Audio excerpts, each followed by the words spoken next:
Gold hub తాకట్టులో ఉన్న బంగారాన్ని విడిపించి తిరిగి కొనుక్కోబడును. For more details 7997990027.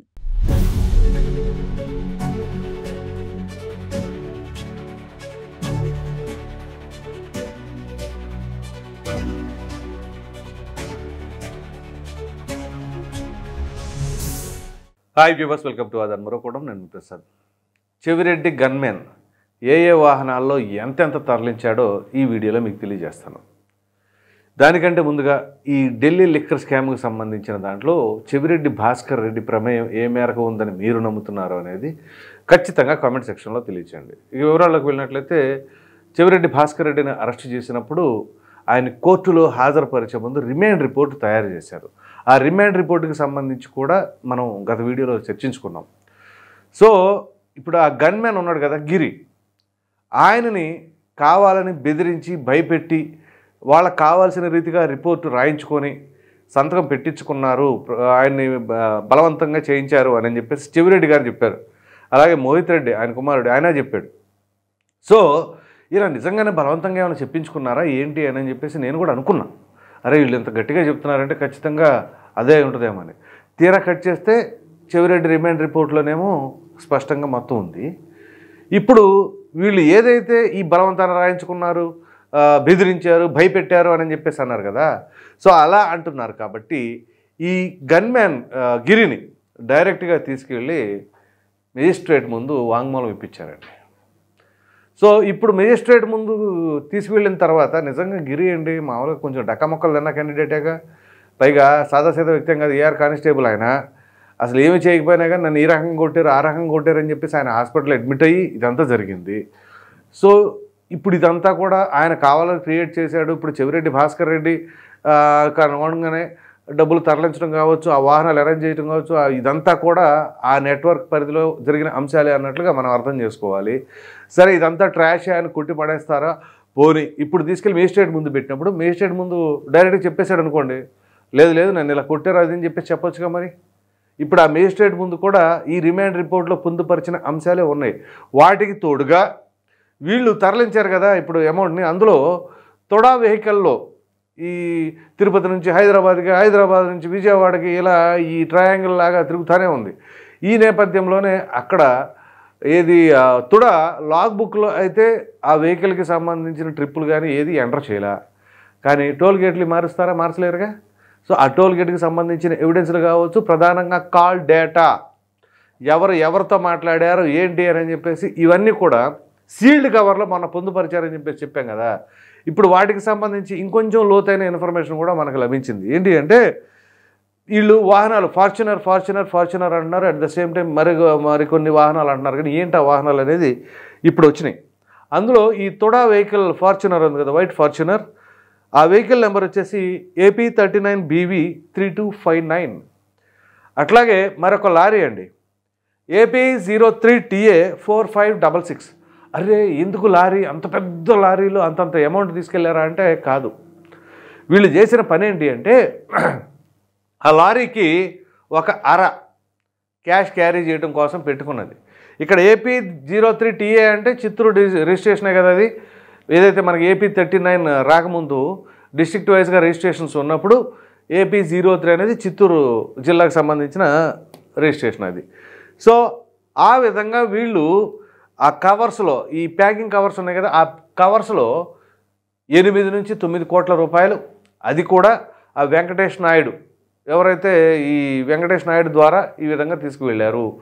సో ఈ వెంకటేష్ నాయుడు దగ్గరికి ఆ సీమోన్ అని చెప్పేసి అతనితో పాటు మరొక వ్యక్తి ఉన్నాడు కదా, కరుణాకర్ రెడ్డి, వీళ్ళిద్దరు కలిసి అక్కడ వెంకటేష్ నాయుడు దగ్గరికి వెళ్ళటం, అక్కడ నుంచి ఇక్కడికి ఇన్ఫర్మేషన్ తీసుకురావడం, ఇన్ఫర్మేషన్ ద్వారా డబ్బు, అట్లాగే ఈ విధంగా 13 సార్లు చేశారంట వీళ్ళు.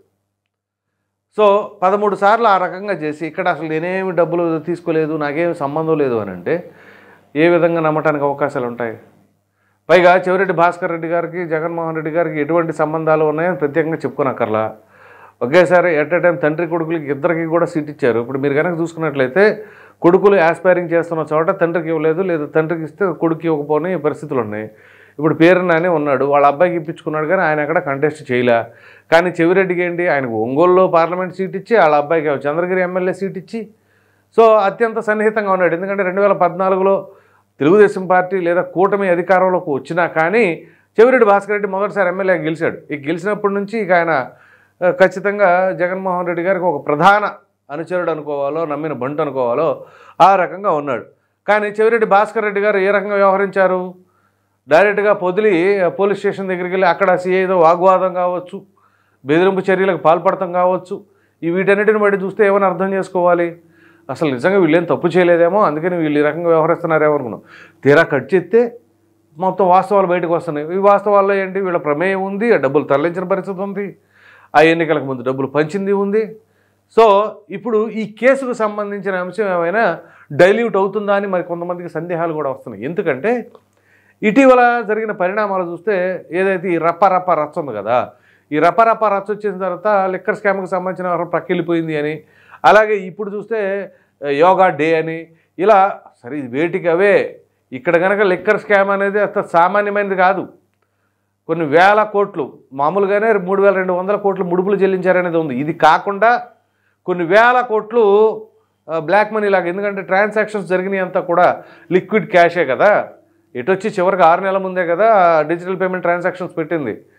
అప్రాక్సిమేట్లీ 650 కోట్లు అనుకుంటా, 650 కోట్లు అనుకుంటా ఆ డిజిటల్ మనీ ట్రాన్సాక్షన్ ద్వారా వచ్చింది. మిగిలినంతా కూడా లిక్విడ్ క్యాషే. సో ఆ క్యాష్ అంతా ఎటు నుంచి ఎటుపోయింది, ఏం జరిగింది, పదే ఇప్పుడు కాదు, మనం దాదాపుగా కొన్ని పదుల సంఖ్యలో వీడియోలు కూడా చేసుకున్నాం ఈ మద్యానికి సంబంధించిన దాంట్లో. ఏ రకంగా ఆ నాణ్యత ఉండేది, అక్కడ త్రాగుబోతుల్ని ఏ రకంగా హింస పెట్టారో ఒక విధంగా అది తాగించి, మీరు అర్థం చేసుకోండి, ఒక సామాన్యుడు రోజువారీ కూలి చేసుకొని ఒక 500-600 సంపాదించుకుంటే అందులో 300 రూపాయల మందుకే ఖర్చు పెట్టేసి ఆ మందు కూడా నాసి రకం అయి ఉంటే దాని ద్వారా వీళ్ళు ఆదాయాన్ని జేబులు నింపుకుంటున్నారు అంటే దీనిని బట్టి ఏం చెప్పాలి అర్థం చేసుకోండి. అంటే పేదల రక్తాలు తాగి వీళ్ళు జేబులు నింపుకోవాలనుకుంటున్నారా? అదేనా దాని యొక్క సారాంశం. ఇంతటి నీచం ఎప్పుడైనా ఎక్కడైనా ఏ రాష్ట్రంలో అయినా జరిగిందా? సరే మద్యానికి సంబంధించింది ధరలు పెంచుకుంటారా, ఇంకోటి జరుగుతుందా, లేకపోతే వేరేది, కానీ ఆ బ్రాండ్స్ జోలికి ఏ ఒక్కరు వెళ్ళలేదు కదా. కేవలం ఒక జగన్మోహన్ రెడ్డి గారు, అది కూడా మద్యపాన నిషేధం అని చెప్పేసి బ్రహ్మాండమైన వైట్ బోర్డు పెట్టి బయట ఏ లోపలేమో ఇది జరిగింది అన్నట్టుగా ఉంది. సో ఈ తరహాలో ఇక్కడ ఇప్పుడు ఈ చెవిరెడ్డికి సంబంధించిన అంశంలో ఇప్పుడు ఎవరెవరైతే అరెస్ట్ కాబట్టి ఉండారో, ఆ గన్మ్యాన్ కావచ్చు, ఆ పిఏ కావచ్చు, ఆ బాలాజీ యాదవ్ అతను కావచ్చు, వీళ్ళందరితో పాటుగా ఇంకా ఎవరెవరి పేర్లు బయటికి రాబోతున్నాయి. ఇప్పుడు మిథున్ రెడ్డి పేరు రాబోతుందా? ఇతను కూడా మరి మంచి హ్యాండ్ ఉంది అని చెప్పేసి అని అంటూ ఉన్నారు. అఫ్కోర్స్ విజయసాయిరెడ్డి పేరు కూడా ఉంటుంది, కాకపోతే ఆయనే కదా ఈ కేసుకు సంబంధించిన అంశాలు ముందు బయటపెట్టింది కాబట్టి కొంతవరకు ఒకవేళ ఏమైనా రుజువైనా కానీ శిక్ష తగ్గే పరిస్థితులు అయితే కనిపిస్తాయేమో. కానీ మొత్తం మీద చెవిరెడ్డి భాస్కర్ రెడ్డికి అయితే గట్టిగానే ఉచ్చు బిగుస్తుందని చెప్పేసి అనుకోవాలి. సో కానిస్టేబుల్ చెబుతున్న మేజిస్ట్రేట్ ముందు ఇచ్చిన రిపోర్ట్ కావచ్చు, ఆ స్టేట్మెంట్ బట్టి కావచ్చు, ఆ రిమాండ్ రిపోర్ట్లో ఉన్న విషయాలను బట్టి కావచ్చు, వీటన్నిటి నేపథ్యంలో అట్లాగే ఈ ల్యాండ్ మార్క్కి సంబంధించింది తాడేపల్లిలో ఒక అపార్ట్మెంట్ అండి. ఈ అపార్ట్మెంట్లో 312వ రూమ్లో ప్రణయ్ అని చెప్పేసి ల్యాండ్ మార్క్ అపార్ట్మెంట్ ప్రణయ్, అతని దగ్గర నుంచి వీళ్ళు డబ్బులు గ్యాదర్ చేసుకున్నారు, పికప్ చేసుకున్నారు అని చెప్పేసి రిమాండ్ రిపోర్ట్లోనూ చెప్పారు. అట్ ద సేమ్ టైం ఇక్కడ చెబుతున్న దాన్ని బట్టి కూడా మనం అదే యాజ్ ఇట్ ఈస్గా ఉంది ఇన్ఫర్మేషను. సో ఎక్కడ చంద్రగిరి, ఎక్కడ ఈ చెవిరెడ్డి భాస్కర్ రెడ్డి, ఎక్కడ రాజకేశ్ రెడ్డి హైదరాబాద్లో ఉన్నాడు, ఎక్కడ తాడేపల్లిలో మరి ఈ ల్యాండ్ మార్క్ అపార్ట్మెంట్ ఎక్కడ, మరి ఎక్కడ నుంచి ఎక్కడికి అమౌంట్ తరలించారు. సో ఇదంతా కూడా వైట్ మనీ అయినా పోనీ చక్కగా ఇన్కమ్ ట్యాక్స్ కూడా పే చేయండి లేకపోతే. సో ఖచ్చితంగా ఈ అమౌంట్ ఇంత అంత అని చెప్పేసి సిట్ అధికారులు చెప్పడమే కాదండి, రికవర్ చేయాలి ఖచ్చితంగా. అది రికవర్ చేస్తేనే ఉపయోగం ప్రజలకి. ఆ రికవర్ చేయకుండా ఇదిగో ఇన్ని వేల కోట్లు తినేశారు, అన్ని వేల కోట్లు తినేశారంటే ఉపయోగం ఏముంటుంది? ఆ అమౌంట్ ఏదేదైతే వీళ్ళు ఈ రకంగా ఆదాయంలాగా ఆదాయ వనరులాగా మార్చుకున్నారో అది రికవర్ చేసి అట్ ద సేమ్ టైం దీనివల్ల బాధింపబడి ఆ సమయంలో ఎవరైనా మరణిస్తే ఈ మద్యానికి సంబంధించిన దానివల్ల ఆ రిపోర్ట్లు కూడా గ్యాదర్ చేసుకుని వాళ్ళకి ఎంతో కొంత ఎక్స్గ్రేషియా ప్రభుత్వం తరఫున ప్రకటించండి. సో అప్పుడు అసలు ఎవరెవరైతే దోషులు ఉన్నారో వాళ్ళని శిక్షించినట్టు ఉంటుంది, బలైపోయిన వాళ్ళకి న్యాయం చేసినట్లు ఉంటుంది. సో అలా కాకుండా వీళ్ళని తీసుకెళ్ళి లోపలేస్తే ప్రజలకేం ఒరుగుతుంది. కాబట్టి వీటన్నిటినీ కొంచెం లోతుగా పరిశీలించి అసలు దోషులు ఎవరో వాళ్ళని కఠినంగా శిక్షించాలి. అట్ ద సేమ్ టైం వాళ్ళ నుంచి అమౌంట్ రికవర్ చేయాలి. దాని తర్వాత బాధితులకి న్యాయం కూడా చేయాలని చెప్పేసి అయితే కోరుకుందాం. ఈ వీడియో కనుక మీకు నచ్చినట్లు లైక్ చేయండి, షేర్ చేయండి. అదేవిధంగా చెవిరెడ్డి భాస్కర్ రెడ్డి గన్మ్యాన్ ఏదైతే ఇప్పుడు వాస్తవాలను బయట పెట్టాడో అవి మేజిస్ట్రేట్ ముందు కూడా ఒప్పుకున్నాడు. ఏ వాహనాలు ఎంత తరలించారని ఇప్పుడు మనం చెప్పుకున్న దానిపైన మీ అభిప్రాయాన్ని కామెంట్ సెక్షన్లో తప్పకుండా తెలియజేయండి. Thank you.